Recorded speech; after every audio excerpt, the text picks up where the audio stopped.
whenever I was on the highway patrol, I hadn't been on very long, and I was at the very edge of the county that I was stationed in.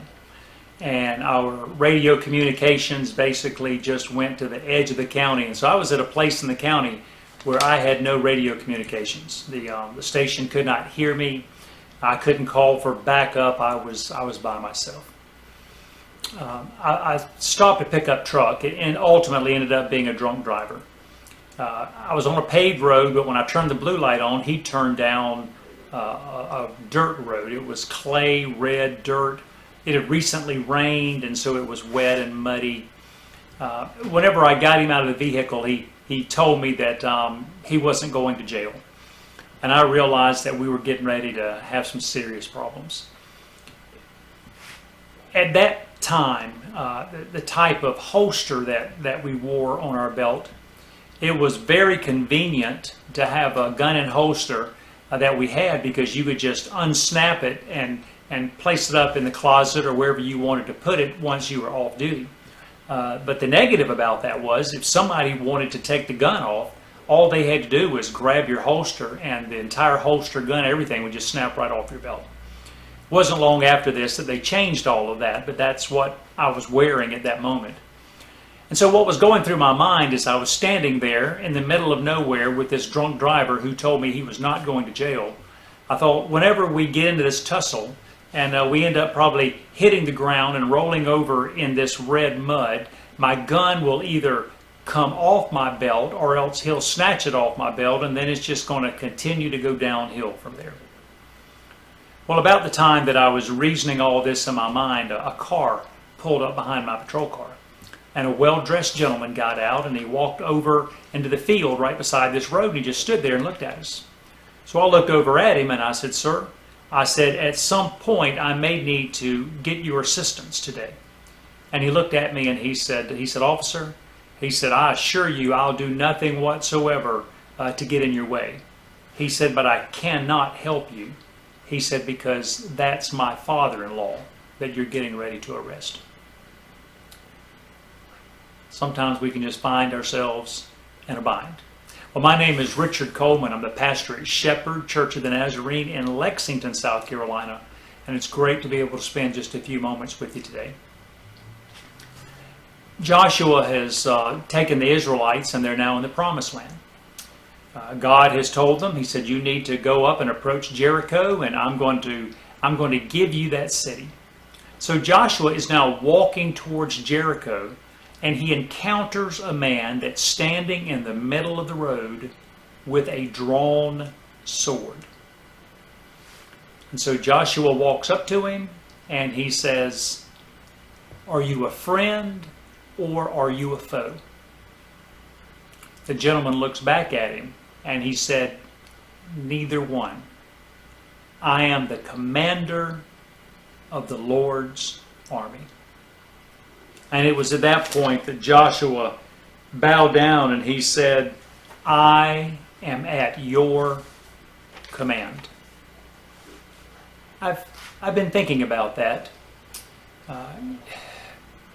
It seems so easy for us to make judgments about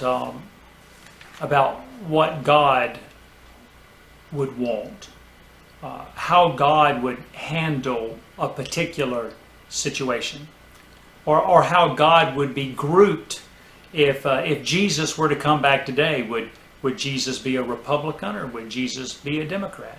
Would Jesus be pro this and anti that? Where would Jesus stand in all of that? And sometimes I believe we want to make the decision where he would stand.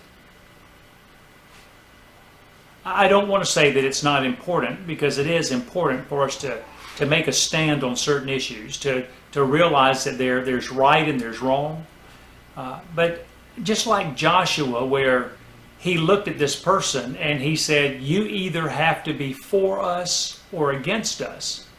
And when the commander of the Lord's army, he said, "I'm not either one.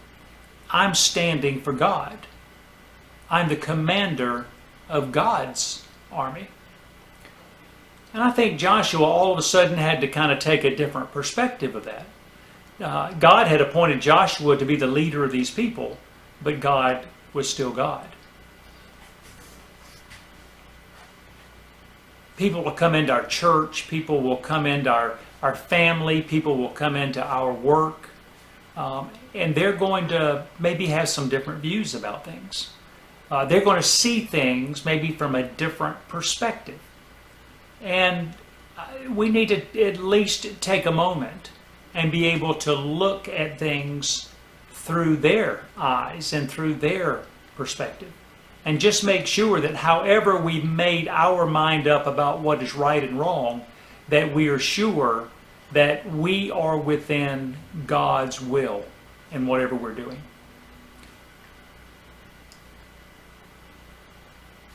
God really wants us to love Him with all of who we are.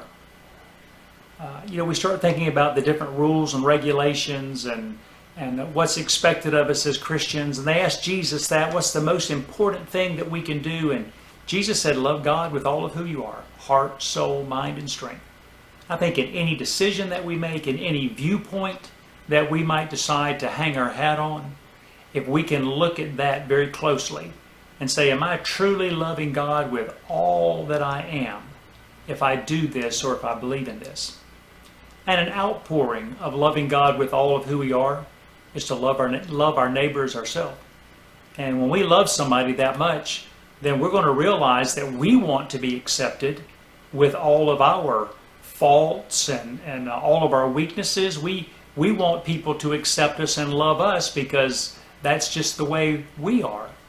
And so we need to be able to love others and respect others, even though they're a little different than we are. They think a little different than we do. And maybe what we would categorize as this is the way God sees things is that we give them a little mercy and grace, just like God does us. So we need to hold on to our values. We need to trust God and believe in His Word. But we also need to realize that God is the one that's in charge. And we need to put Him first in all that we do.